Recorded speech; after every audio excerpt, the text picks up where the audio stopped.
Salve, salve, pessoas maravilhosas que estão nos acompanhando aqui em mais um Oráculo de Delfos. Hoje nós teremos uma aula super especial e para começar, vamos começar com uma pessoa especial que está aqui, professora Fabi. Muito obrigado aí pela participação, pela presença. Eu tô me sentindo muito chique nesse podcast aqui, menino. Ó. Tutupau. Então, estamos aqui para esse podcast maravilhoso e, assim, eu acho que a decoração já é bem sugestiva. Isso. Do que a gente vai falar, gente? Vamos dar uma olhada, vamos falar sobre o objetivo da aula, então. Tá aí na tela, ó. Conhecer alguns pontos importantes da profissão, envolvendo a questão aí do empreendedorismo, a questão do audiovisual e toda uma gama de etcéteras aqui pra gente. E as competências? Bom, as competências são empatia, responsabilidade e curiosidade para aprender.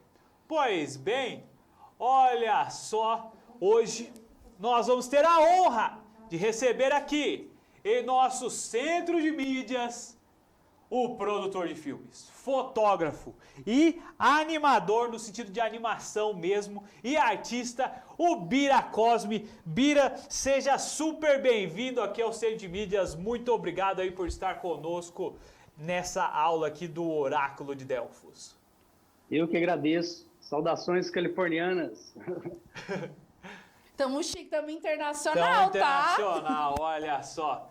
Ô Bira, então vamos começar aí, só se apresenta aí, fique à vontade aí para fazer as suas considerações.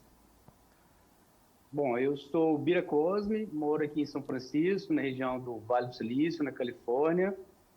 Eu sou filmmaker, videomaker, eu faço vídeos e meu background é esse, eu estudei cinema e tenho uma produtora de vídeo no Brasil há muito tempo, e está aberta ainda, e outra produtora de vídeo aqui também nos Estados Unidos.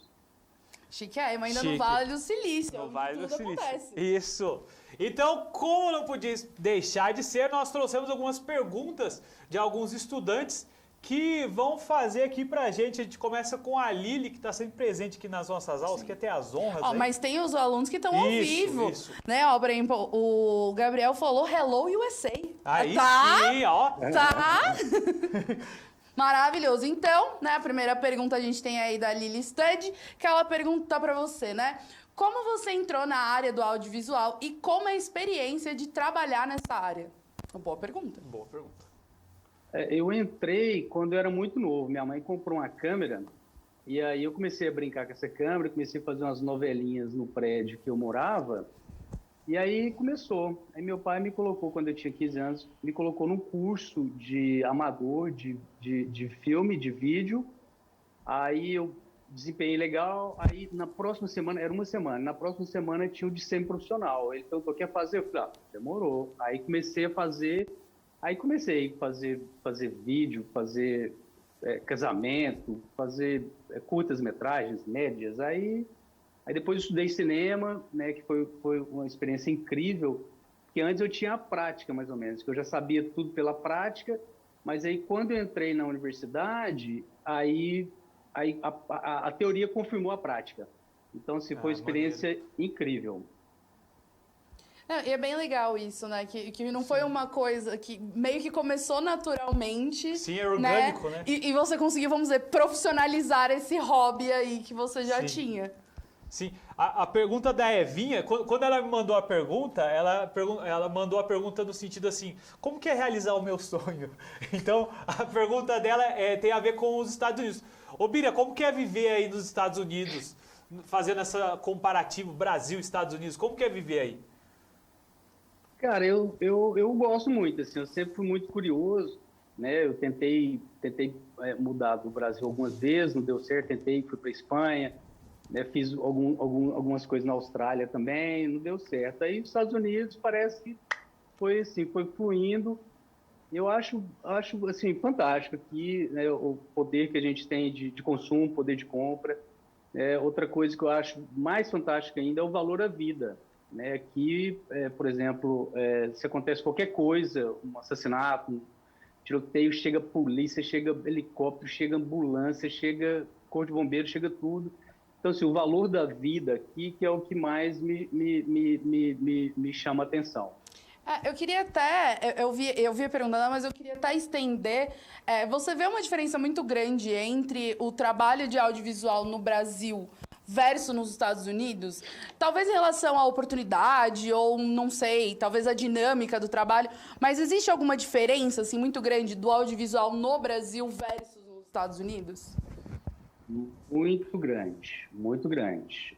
Uma questão de equipamento, né, que a gente tem acesso aqui, né, os melhores equipamentos, né, do mundo, e também tem a questão da linguagem, que é uma coisa mais que eu acho mais importante, você saber da linguagem. Se mais do que saber filmar, saber editar, a questão da linguagem, de como fazer isso, de que forma que entra o som, de que maneira que você comunica com a audiência, que é o fantástico. Assim. Por exemplo, se você faz casamentos no Brasil, né, você fica meio que o dia inteiro por conta desse casamento, lá 200, 300 pessoas no casamento. Aqui nos Estados Unidos, não. Aqui é 60 pessoas, você tem um time mais correto, assim, mais organizado, você não, né, não é aquela correria louca, né, que é meio que a cultura nossa, né, aqui é mais tranquilo, você enjoy seu tempo, né, e entre outras coisas também, né, questão de comerciais também, a linguagem um pouco muda bastante. Então, ó, temos até aqui outra pergunta do Ateliê Choque de Costura. Olha. Gosto muito. Que pergunta, o que uma pessoa que deseja estudar ou trabalhar fora do Brasil deveria saber, assim? Ou seria interessante, pelo menos, ela saber? Sim. Eu moro aqui nos Estados Unidos tem 7 anos, então a realidade hoje é um pouco diferente. Então, primeira coisa, é mais inglês, mais dinheiro. Então, inglês, né, o básico. Segunda coisa, você contrata um advogado e aí você vai pagar lá 100, 150 dólares e ele levanta sua ficha inteira ali, vê o que você fez, o que você faz, que visto você se enquadra, o que não enquadra, que aí você já vem meio com o norte. Então, acho que essas duas dicas. Aqui, especialmente na Califórnia, o espanhol é uma coisa que funciona muito bem também. Se você fala espanhol, é um negócio que a comunidade latina aqui é muito forte. Eu acredito que na Flórida também, né, o espanhol é fortíssimo.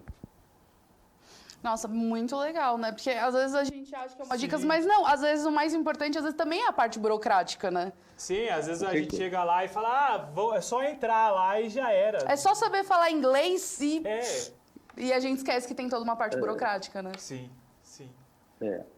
Eu vou pegar aqui uma pergunta que veio pra gente do chat, da Gabriele. Ela disse, eu tenho uma dúvida. Como a cultura estadunidense afeta a sua vida? Bira, você acha que a cultura aí dos Estados Unidos é muito diferente aqui do Brasil? Como que isso te afetou, te influenciou aí? Cara, demais. A cultura aqui é muito, muito, muito diferente mesmo. Assim. O interessante, outra dica que eu dou, né, você vindo, é você tentar se ingressar na cultura americana, né, o máximo que você puder. Né? E claro que para você ingressar na cultura americana, você tem que estar entendendo inglês, então você vai ter que ir ali meio que forçando a entender, porque muda demais. Assim, né? Nós brasileiros, a gente conhece a pessoa a primeira vez, já é o melhor amigo, né? Já traz para casa, dorme aqui, faz isso, faz aquilo. Não, o americano, ele é step by step. Você vai confiando, você vai recebendo a confiança dele aos poucos. Não é um negócio assim que você já chega de porta aberta, assim, igual a nossa cultura. Então, assim, muda muito, né? Muito, muito mesmo. Até com relação, por exemplo, à proximidade, né? Aqui no Brasil a gente tem muito costume de chegar abraçando, beijinho e tal. Eu percebo que aí tem uma grande diferença com relação a isso, com relação à intimidade, né? Você tem até o espaço, né? Proteção do espaço. Não chega muito perto, não. Espaço pessoal, com licença. Exato. E é fantástico, assim, quando a gente começa a entender esse espaço e respeitar esse espaço, cara, é incrível, assim, porque eu começo a entender que eu tenho meu espaço, eu tenho minha individualidade, eu tenho minha privacidade, que às vezes no Brasil é tudo misturado, né? Essa cultura maravilhosa, né? É tudo junto e misturado. Aqui você tem esse valor do seu quadrado, cada um no seu quadrado, né? Lembra daquela música? Então, assim, aqui é mais ou menos isso. E é interessante, é muito interessante que você começa a se organizar melhor, né? O seu eu interior começa a funcionar melhor, né? Do que, né, tá tudo aberto, assim, né? Temos, então, mais uma pergunta aqui do... Eu vou até ler o arroba, porque é complexo. O arroba Alexandre FS 1993. Eu chuto que ele nasceu em 93. Chuto. Provavelmente. Chuto.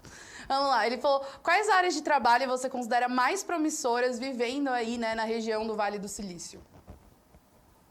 Olha, na área de audiovisual é muito extenso, né? Assim, é um universo gigantesco, assim, né? Claro que a pessoa que filma, o operador, né, uma pessoa que filma, ela vai se dar bem, assim, vai ter muito trabalho, né?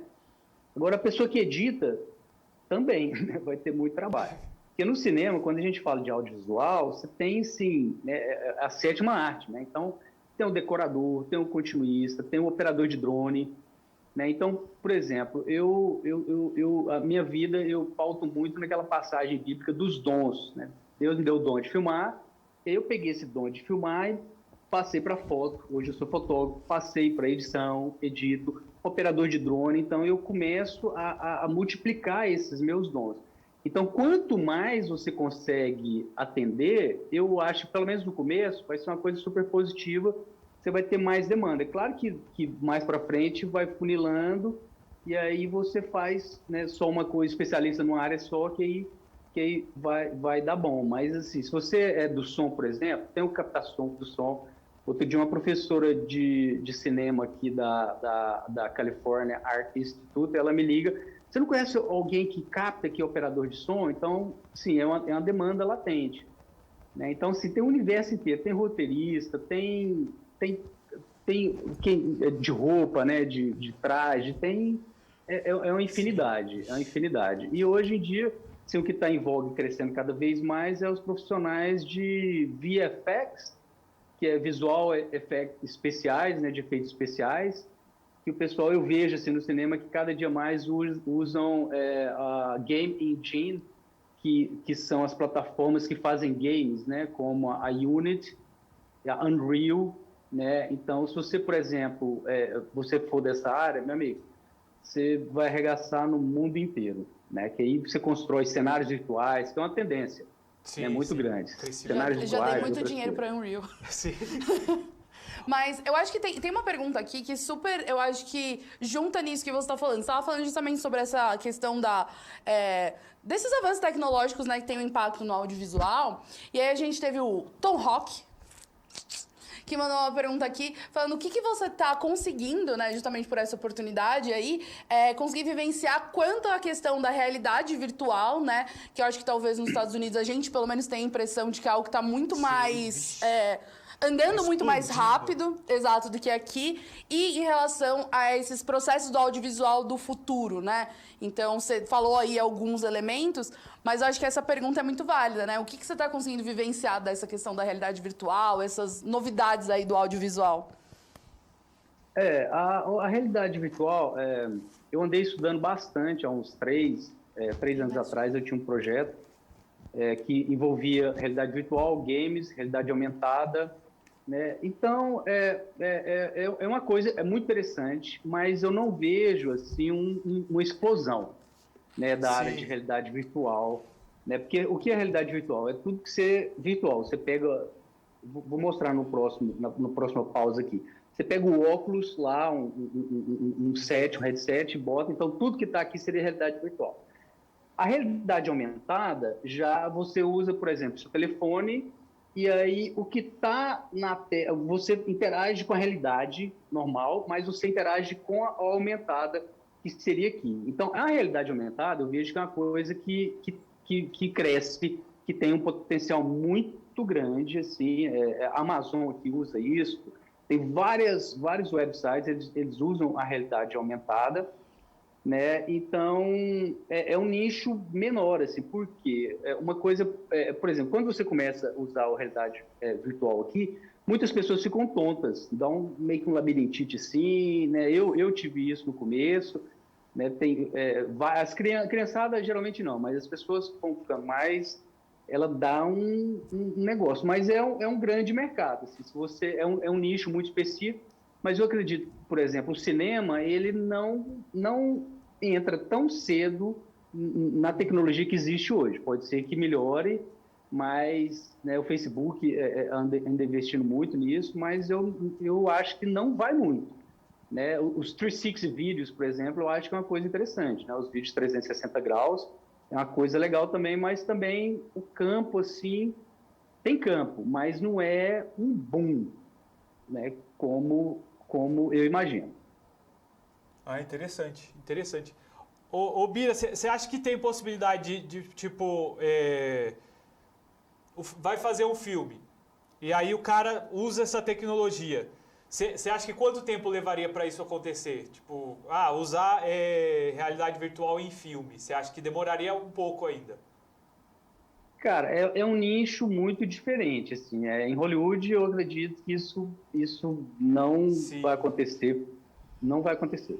Eu queria falar não tão cedo, né? Porque pode ser que um dia aconteça, mas eu falaria que eu acho muito pouco provável.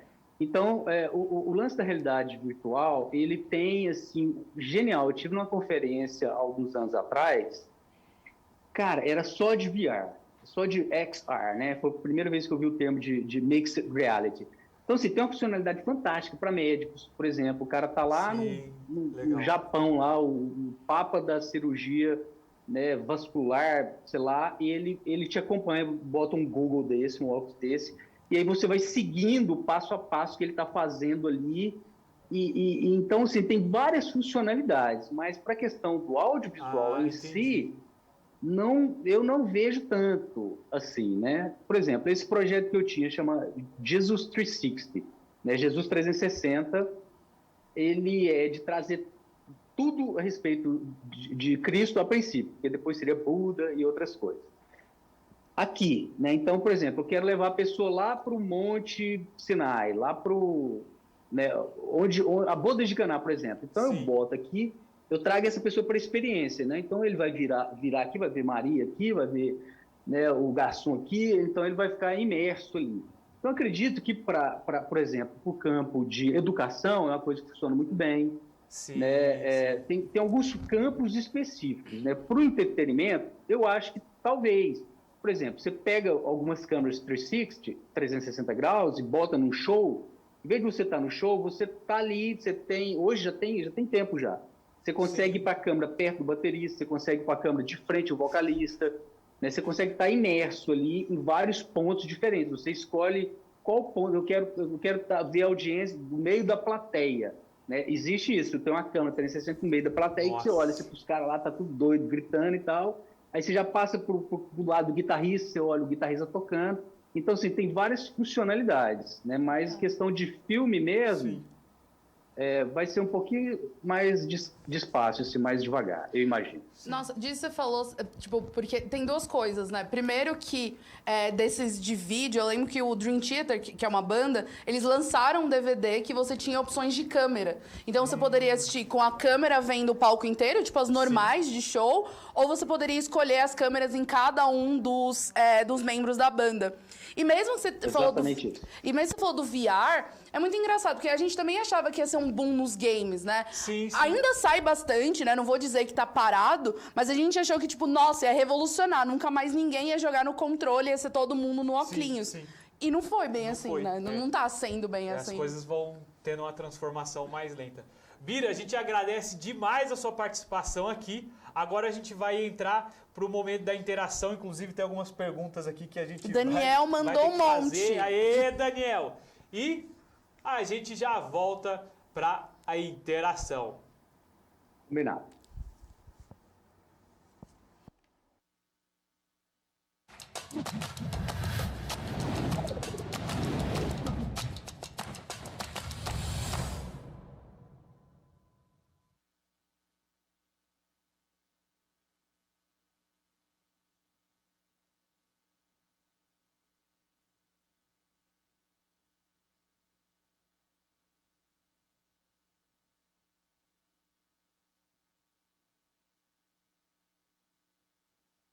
E estamos de volta aqui para conversarmos com vocês. Bira, eu já vou começar lançando as perguntinhas aqui do Daniel. O Daniel fez umas perguntas de caráter mais pessoal. Então, ele pergunta quais projetos assim você mais gostou de ter feito, acredito que pode direcionar a diferentes tipos de modalidades. Quais não gostou ou talvez mais difíceis ou que são os mais custosos. E aí ele pergunta se você conhece alguém famoso. Eu sei que tem um caso aí envolvendo a Pixar. Pode não ser necessariamente famoso, mas esse caso da Pixar eu acho que é bem interessante comentar.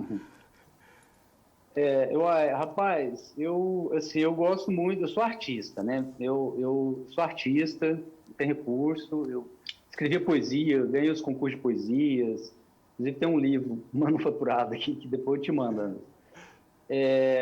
Então, assim, eu gosto muito da criação, assim, dos curtas-metragens, né? Eu realizei alguns curtas-metragens, 98 eu participei de um festival, em 99 eu participei de outro festival, então assim, eu gosto muito dos curtas, né, médias, né, adoro documentário, então assim, esse tipo de experiência eu acho incrível, né, a primeira produtora que eu trabalhei profissionalmente, em Goiânia, a Luma, o background dela é mais casamento, assim. Sim. Então eu naveguei muito nessa área de casamento, então virei referência. E tem hora que é meio puxado, assim, é meio pain in the ass, casamento, assim, desculpa a expressão, mas se aprende muito, é uma escola muito boa, assim. Sim. Eu falava para os meus filhos lá, meus estagiários, lá tinha um monte de estagiário, falava para eles, cara, isso aqui é o melhor lugar do mundo para você aprender a fazer filme em casamento. Você tá toda semana, 1, 2 casamentos, você vai improve, né, vai improve your talent, ali no dia a dia, né? Diferente de um filme que você vai fazer lá uma vez por ano, né? 2 vezes por ano. Então, sim, a curva de aprendizado é um pouco mais lenta, né? E aí, a experiência da Pixar, eu fiz um curso aqui com o professor da Pixar e fantástico, assim. Eu visitei a Pixar, inclusive, você só visita lá com o convite de alguém que trabalha lá dentro, né? Então, a experiência é incrível, assim. Tem um amigo nosso, Nadu, que ele é da Pixar, assim. Mas eu fiquei um pouco, assim, eu como artista, eu fiquei um pouco... quando eu entendi o processo inteiro, assim, é tipo uma fábrica. Então, cada animador da Pixar, um faz o blink dos olhos, o outro faz o movimento do cabelo, ou 2, ou 3 caras. Então, você não se envolve 100% no processo inteiro. Então, para mim, foi um balde de água fria, assim, um pouco... né, de entender que é o estilo do Ford, assim, de uma linha de produção, entende? Sim. Que é legal, né? Mas eu tinha vezes que eu perguntava assim, cara, e aí, como é que vai ser esse filme da Pico do Coco? Foi na época do Coco que eu estava fazendo esse curso. Os caras falaram, eu não sei muito, assim, porque eu tô nessa parte, então eu acredito que se você pega um curta-metragem menor, né, uma animação que seja menor, onde você está dentro de todos os processos, eu acho que você vai ter um aprendizado, né, fantástico, né, assim, nossa, interessante. Sem sombra de dúvidas. Eu acho muito legal, né? Porque é essa questão, né? Às vezes a gente acha que uma animação é uma pessoa só que senta e aí sai a animação, né? E não, na verdade é um trabalho com muita gente, muito mais que a gente imagina. Sim. Mais do que um filme de Hollywood, às vezes. Tem mais animadores, mais pessoas envolvidas, assim. Você vê, eu sou daquele tipo de cara que eu sou o último, eu saio do cinema depois do projetista. Que eu fico olhando ali, sabe a legenda ali do nome? Aí eu fico procurando, minha esposa fica louca comigo, eu fico procurando, será que tem algum da Silva aqui? Será que tem algum o Birajara, algum brasileiro aqui? E tal, né? Eu fico lá fritando, assim, também tentando entender quais são as funções que tem no cinema, né? Tem hora que eu falo assim, nossa, existe essa função? Nunca imaginava, assim. Gente, a Marvel me criou esse hábito. Você sempre tem que ficar pra cena pós-crédito, e aí você ficava tipo, tem que ficar, vou fazer o quê? Esperando a cena pós-crédito. Eu comecei a descobrir profissões que eu nem imaginava que existiam no audiovisual. Exato. Porque aí você fica passando e fala, menino, mas tem gente. E aí tem o assistente do assistente do assistente. Eu falei, nossa, quantos assistentes, não é mesmo? Realmente, eu acho que é uma boa dica pros estudantes. Quando você for assistir um filme no cinema, fica pra ver os créditos. Você vai ver que tem muito mais profissão do que você imagina. E não só isso, eu acho que por respeito também ao profissional, né? É verdade. Porque às vezes a gente tem a impressão de que quem trabalha no cinema são os atores e o diretor, o roteirista e os câmeras. E fica parecendo que é fácil fazer cinema, que tem só o pessoal que está aparecendo, não tem todo uma equipe Junta por gente trás. aqui, né? E sai um filme de vamos lá. Hollywood. Bem isso. A Gabriele mandou 2 dúvidas aqui. Ela pergunta sobre dificuldades dentro da profissão do audiovisual e o que te ajudou a ter melhor desempenho nesse trabalho. A dificuldade, assim, eu não falaria dificuldade, mas assim, um ponto de oportunidade, né, que você tem é contatos. Você tem que ter contatos. sim. Assim, quando eu fiz minha pós-graduação em cinema, por exemplo, eu fiz ótimos contatos lá dentro. Sabe, a academia é muito boa para isso, né? Meu irmão, ele passou 8 anos na universidade. Eu falava para ele, Rilão, what are you talking about? 8 anos? Ele falou, cara, você não acredita a rede de relacionamento que eu estou construindo lá dentro. Sim. Falei, uau! Aí eu fiquei mais atento a isso e é verdade. Então, assim, a rede de relacionamentos. Então, um ponto de oportunidade, né, um desafio seria esse de você... Porque é meio que... Por exemplo, você pega os filmes do Quentin Tarantino, cara, é meio que a mesma equipe ali, até os atores ele gosta de usar os mesmos. Sim, Akira verdade. Kurosawa, da mesma forma, o Martin Scorsese, né, todos esses grandes cineastas, eles meio que, aquele maravilhoso Alejandro González, né, que é um latino-mexicano, você vê que é o mesmo diretor de fotografia. Então, se você conseguiu entrar ali dentro, meio que você está no jogo. Sim, é verdade. Entende? Então, Você acha então é isso. Qual que era a outra pergunta? Essa foi... Sobre... Sim. Eu só fazer uma... Eu juro, desculpa, Daniel, me perdoa. Mas assim, você acha que talvez esses streamings, que hoje a gente tá vendo, por exemplo... a gente tava até conversando na sala esses dias. Porque antes a gente só tinha, por exemplo, conteúdo americano. E hoje com os streamings a gente vê que tá crescendo muito filmes de outros países, outros tipos de produção. Você acha que talvez os streamings e esses outros mecanismos talvez tenha dado oportunidade para outras pessoas que não estavam incluídas, por exemplo, dentro desse círculo? Ah, com certeza, com certeza, com certeza. Hoje, se você tem um mega de um canal, né, legal, se você produz, né, tem outro dia, minha mãe veio, que passou uns dias com a gente, ela me aplicou aqui no filme aqui. Meu amigo, uma produção super tosca do Nordeste, vocês devem saber do que eu tô falando, assim, mas você rola de rir, assim, os caras faz filme com celular, então, assim, hoje em dia, a criatividade não tem limite, cara. Existe festival de cinema de celular, de iPhone, de whatever. Então, assim, e outra coisa que eu acho mais importante, isso é uma super dica para você, estudante, quando eu comecei a fazer filme, o primeiro festival de cinema que eu participei, que foi o FICA, 99, eu levantei a mão e falei assim, olha, a gente não tem escola de cinema, eu tenho que ir para Cuba para estudar cinema, eu tenho que ir para o Rio de Janeiro, né? É inacessível. Hoje em dia, a gente pega uma televisão aqui, você pega o YouTube, você tem uma infinidade de coisas. Mas a super dica que eu dou é assistir filme. Você tem que assistir filme. Eu tento assistir um filme todos os dias. É um desafio. Mas é o que eu vou aprendendo, que é aquilo que eu falei no começo. Você, para aprender, eu te ensino a editar em menos de 5 minutos. Eu fazia esse exercício com os meus editores no Brasil. Vamos para o cinema e eu desafio qualquer um de vocês. Se esse filme que a gente vai assistir você não consegue editar, você consegue editar. Só que o que manda é a linguagem. É que hora que entra a trilha da Amélie Poulain, por exemplo. Que hora que a trilha introduz o personagem. Que hora que essa trilha sai. Né? O ritmo do Hitchcock, por exemplo. Que hora que vai aquela cena frenética. Né? Steven Spielberg, por exemplo, também. Então, se a linguagem, o storytelling, né? Contar a história é muito mais importante do que você ser um bom, exímio editor. Se você não sabe da linguagem, você vai ficar backup e não vai conseguir alavancar. Perfeito, perfeito. Ô, Miriam, a gente está encerrando o nosso tempo aqui. A gente agradece demais, foi uma grande honra compartilhar esse momento com você e fica livre aí para fazer as considerações finais. Eu agradeço demais a oportunidade de estar aqui. Quero mandar um abraço grande aí para o pessoal do streaming aí, da mídia. É outra grande oportunidade no mercado, eu apostaria nisso, eu estou estudando isso. Inclusive, sou voluntário numa igreja de streaming, para ajudar o streaming, porque se eu tô lá toda semana praticando, é uma coisa que eu vou acrescentar, né? Então, o streaming, né, que é a transmissão, né, eu acho que é uma grande oportunidade de mercado e um grande abraço. Eu quero me conectar, viu, antes, o pessoal do streaming aí de vocês, fechou. aí eu quero trocar uma ideia com eles. Né? Depois a gente manda um print que os alunos mandaram mensagens Sim, aqui tem agradecendo. bastante A gente printa e te manda, né? E eu agradeço absurdamente. É. Valeu mesmo, Bira. Um abração Fica à aí. disposição. E a gente aí. se encontra de novo aí, porque a gente viu que 30 minutos não dá tempo pra nada. Pra nada. Então, até a próxima.